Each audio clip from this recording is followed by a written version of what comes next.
नमस्कार दोस्तों, the teaching दर्शन में आप लोगों का स्वागत है। आज की तारीख 17 जनवरी 2026। देखते हैं आज के करंट अफेयर्स, जिसके प्रमुख हेडलाइन है: टोबी कैरियर्स को टायर पर्यावरण उपलब्धि पुरस्कार 2026 से सम्मानित किया गया। मिशेल स्टार्क बने आईसीसी पुरुष प्लेयर ऑफ द मंथ दिसंबर 2025। गगन कुमार थापा नेपाली कांग्रेस के नए अध्यक्ष चुने गए। वॉयेजर 1 एक प्रकाश दिवस की दूरी तय करने वाला पहला मानव निर्मित यान बना। भारत सरकार ने गायों की नई नस्ल प्रकरण फ्रेंच और वृंदावनी पंजीकृत की। आईएलओ ने वैश्विक बेरोजगारी दर 4.9% रहने का अनुमान लगाया। टायलर पुरस्कार पर्यावरण संरक्षण के क्षेत्र में दिया जाता है। आईसीसी क्रिकेट के वैश्विक शासी संस्था है और वृंदावनी नस्ल को अधिक दूध उत्पादन के उद्देश्य से विकसित किया गया है। आईएलओ का मुख्यालय जिनेवा में है।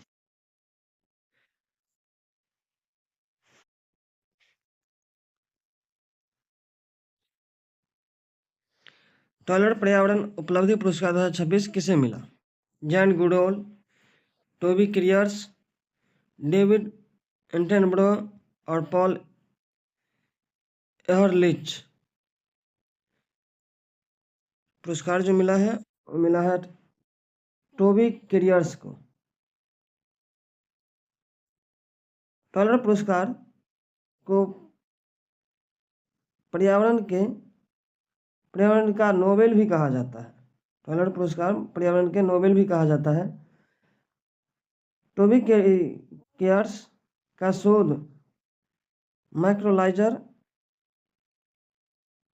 माइक्रोलाइजल नेटवर्क पर आधारित है, जो पौधे और कवक के बीच पोषक तत्वों के आदान प्रदान को समझता है। यह शोध जलवायु परिवर्तन, जंगल संरक्षण और टिकाऊ कृषि के लिए अत्यंत महत्वपूर्ण है।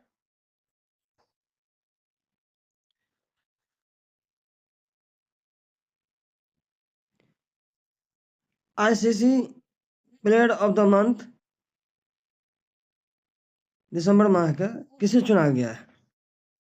Option A Virat Kohli, option B Joe Root, option C Mitchell Starc, option D Babar Azam. इसका सही आंसर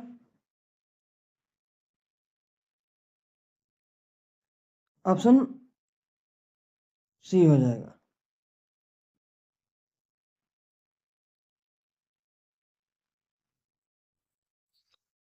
मिशेल स्टार्क जो ऑस्ट्रेलिया के खिलाड़ी हैं उन्हें दिया गया है। आईसीसी इंटरनेशनल क्रिकेट काउंसिल हर महीने अंतर्राष्ट्रीय क्रिकेट में सर्वश्रेष्ठ प्रदर्शन करने वाली खिलाड़ी को यह पुरस्कार देते हैं। मिशेल स्टार्क ने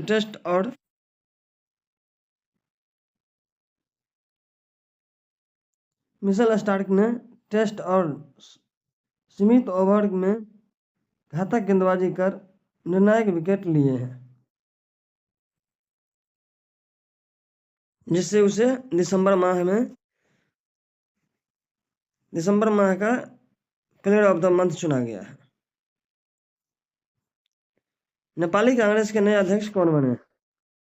ऑप्शन ए है शेर बहादुर देउबा, ऑप्शन बी है माधव नेपाल, ऑप्शन सी है पुष्प कमल दाहाल, ऑप्शन डी है गगन कुमार थापा।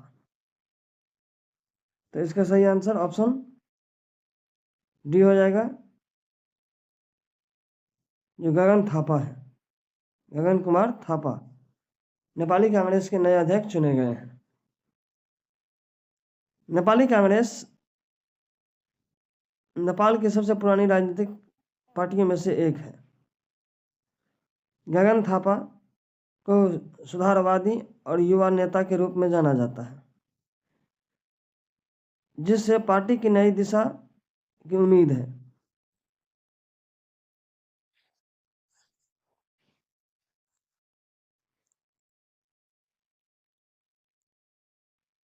एक प्रकाश वर्ष की दिवस की दूरी तय करने वाला पहला अंतरिक्ष यान कौन सा है?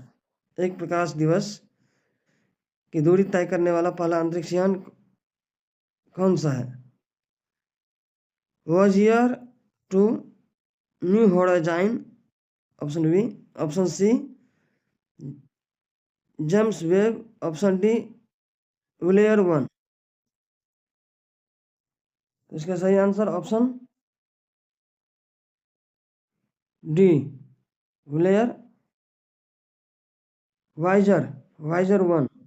वॉयेजर 1 को 1797 ईस्वी में लॉन्च किया गया। कितने ईस्वी में लॉन्च किया गया? 1797 में। अब यह अब इंटरस्टेलर स्पेस में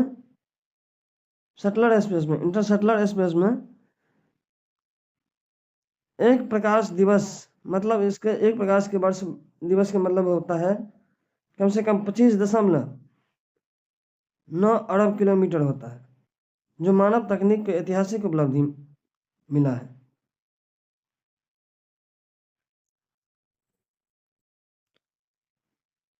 और उसे दूरी अंतरिक्ष यान ने तय कर लिया है, वॉयेजर 1 ने।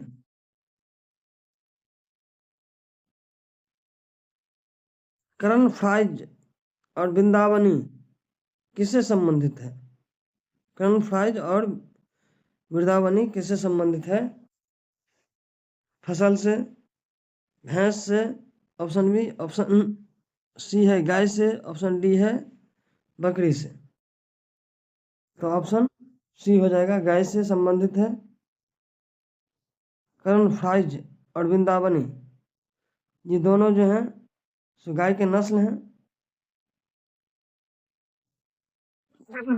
ये नस्ल भारतीय परिस्थितियों को अनुकूल विकसित की गई है, जो इनका उद्देश्य कम लागत में अधिक दूध उत्पादन और रोग प्रतिरोध की क्षमता बढ़ाना होता है।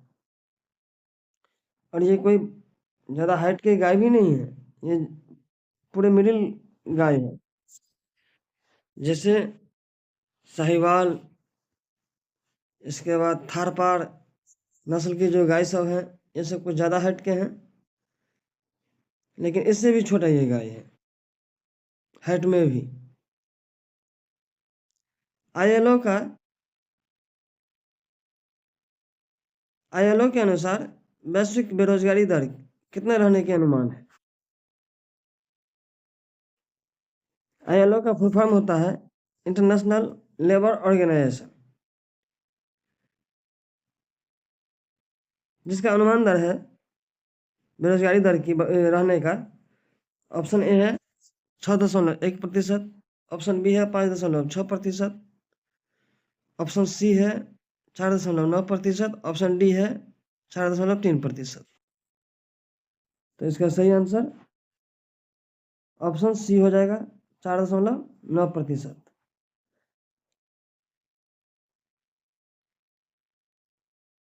आईएलओ संयुक्त राष्ट्र की एजेंसी है। 4.9% दर से यह दर्शाती है कि वैश्विक स्तर पर रोजगार भी में धीरे धीरे सुधार हो रहा है। हालांकि युवाओं और विकासशील देशों में चुनौतियां बनी हुई हैं।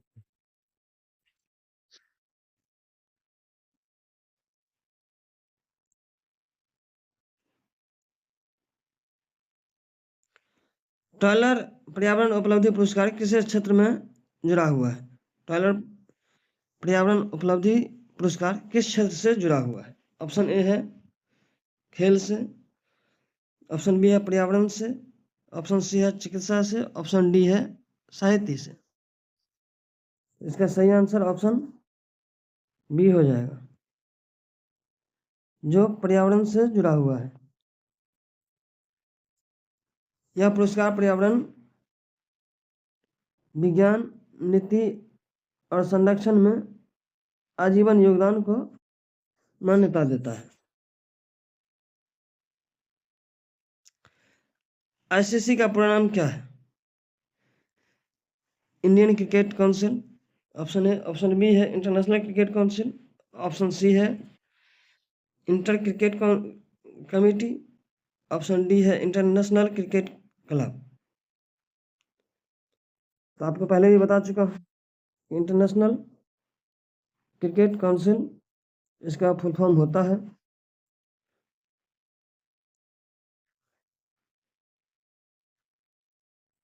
जो कि बी है। आईसीसी विश्व क्रिकेट की सर्वोच्च संस्था है जो विश्व कप, टेस्ट रैंकिंग और नियमों का संचालन करता है।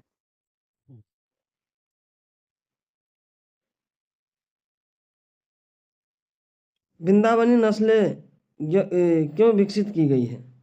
वृंदावनी नस्ल जो गाय है वो क्यों विकसित की गई है? सजावटी के लिए, कम दूध के लिए, ऑप्शन बी। ऑप्शन सी है अधिक दूध के लिए, ऑप्शन डी है मांस उत्पादन के लिए। तो इसका सही आंसर, अभी कुछ देर पहले चर्चा किए हैं इस पे, कि ऑप्शन सी है अधिक दूध उत्पादन के लिए। यह नस्ल विदेशी और देसी नस्लों के संस्करण में से विकसित की गई है। देसी और विदेशी, ताकि उच्च उत्पादकता और भारतीय जलवायु अनुकूलता मिल सके। उच्च उत्पादकता मतलब ज़्यादा से ज़्यादा दूध उत्पन्न हो और भारतीय जलवायु में यह रह सके, इसी के लिए इसका विकास किया गया है।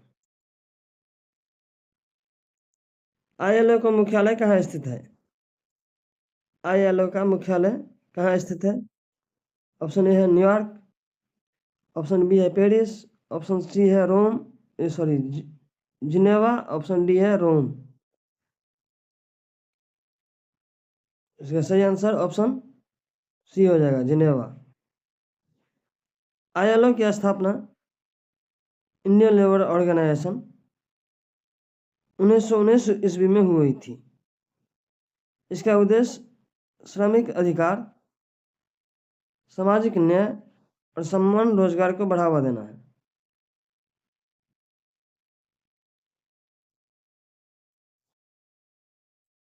और इसका मुख्यालय जिनेवा में है। धन्यवाद। कैसा लगा? आप लोग कमेंट जरूर कीजिए। अच्छा लगा तो लाइक कर दीजिए, नया है तो सब्सक्राइब कर दीजिए। धन्यवाद।